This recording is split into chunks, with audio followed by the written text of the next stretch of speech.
नमस्कार सर्वांचे। आजच्या व्हिडिओमध्ये आपण अत्यंत महत्त्वाचा असा घटक आहे पहा, 4थी 7वीच्या शिष्यवृत्ती परीक्षेचा अभ्यासक्रम जाहीर झाला आहे। तर या परीक्षांमध्ये कोणकोणत्या घटकांचा समावेश केला जाणार आहे हे अत्यंत महत्त्वाचं असं आपण या व्हिडिओमध्ये पाहणार आहोत। पहा तर कोणत्या कोणत्या घटकांचा समावेश आहे हे पाहूया। चला तर राज्यातील 5वी आणि 8वी इयत्तांसह 4थी आणि 7वी या इयत्तांसाठीही यंदा शिष्यवृत्ती परीक्षा घेण्याचा निर्णय शालेय शिक्षण विभागाने घेतला।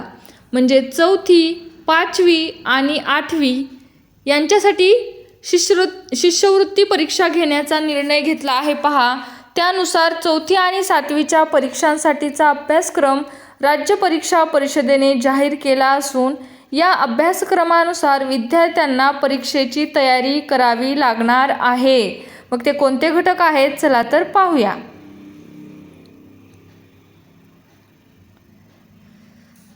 राज्यातील विद्यार्थ्यांना स्पर्धात्मकतेकरिता प्रोत्साहन देण्यासाठी शिष्यवृत्ती परीक्षा आयोजित करण्यात येते।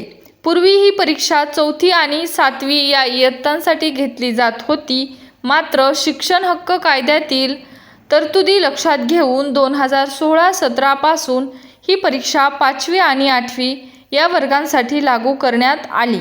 5वी आणि 8वीला शिष्यवृत्ती परीक्षा लागू केल्यापासून परीक्षा देणाऱ्या विद्यार्थ्यांच्या संख्येत घट झाल्याचे निदर्शनास आले।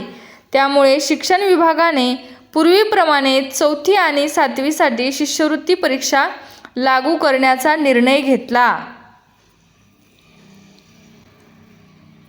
यंदा विशेष बाब म्हणून 4थी 7वी 5वी 8वी या इयत्तांसाठी परीक्षा घेतली जाणार आहे। या परीक्षेचा अभ्यासक्रम जाहीर होण्याची शिक्षक विद्यार्थ्यांना प्रतीक्षा होती।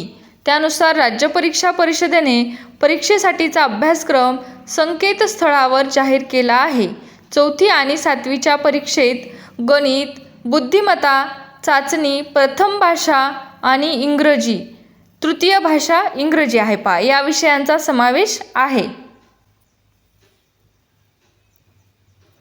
मराठीसह उर्दू, इंग्रजी, हिंदी, गुजराती, तेलुगू, कन्नड या माध्यमातही परीक्षा घेतली जाते।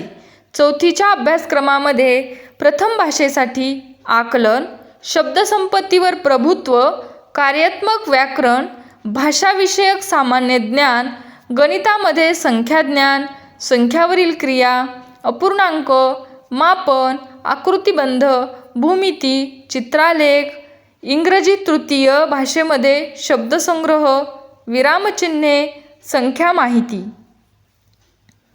हा अभ्यास असणार आहे। पहा तर तुम्ही जर तुमचे विद्यार्थी म्हणजे कोणी जर तुमच्या संबंधित या परीक्षेसाठी बसणार असेल तर नक्कीच त्यांना हा व्हिडिओ शेअर करायचा आहे।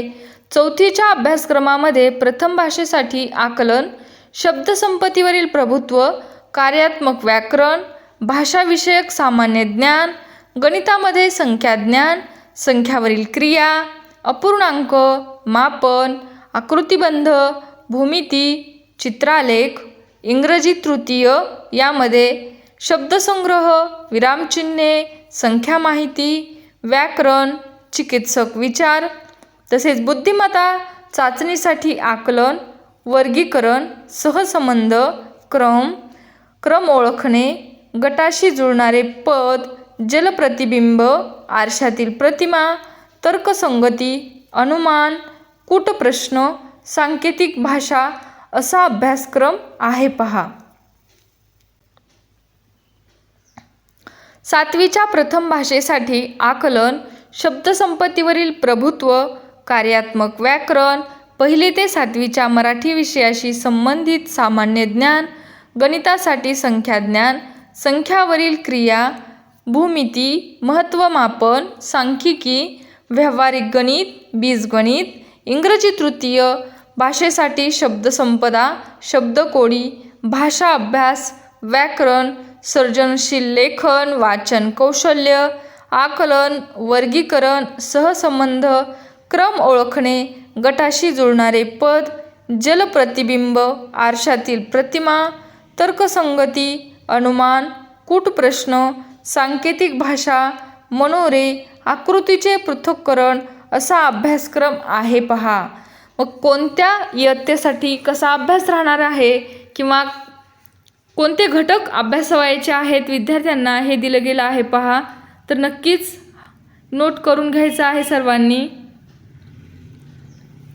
मंजूर अभ्यासक्रमानुसार आता 4थी-7वीच्या शिष्यवृत्ती परीक्षेसाठी प्रश्नपत्रिका तयार केल्या जाणार आहेत. शासन निर्णयानुसार एप्रिल-मे मध्ये परीक्षा घेण्याचे नियोजन आहे. जानेवारीमध्ये परीक्षेची नोंदणी प्रक्रिया सुरू करण्यात येईल. पहा, जानेवारीमध्ये तुमची नोंदणीची प्रक्रिया ही सुरू होणार आहे आणि परीक्षा एप्रिल-मे या 2 महिन्यामध्ये कधीही होऊ शकते पहा. तर नक्कीच अभ्यासाला सुरुवात करायची आहे. व्हिडिओ आवडला तर नक्कीच लाईक आणि शेअर करायला विसरायचं नाही आहे. धन्यवाद.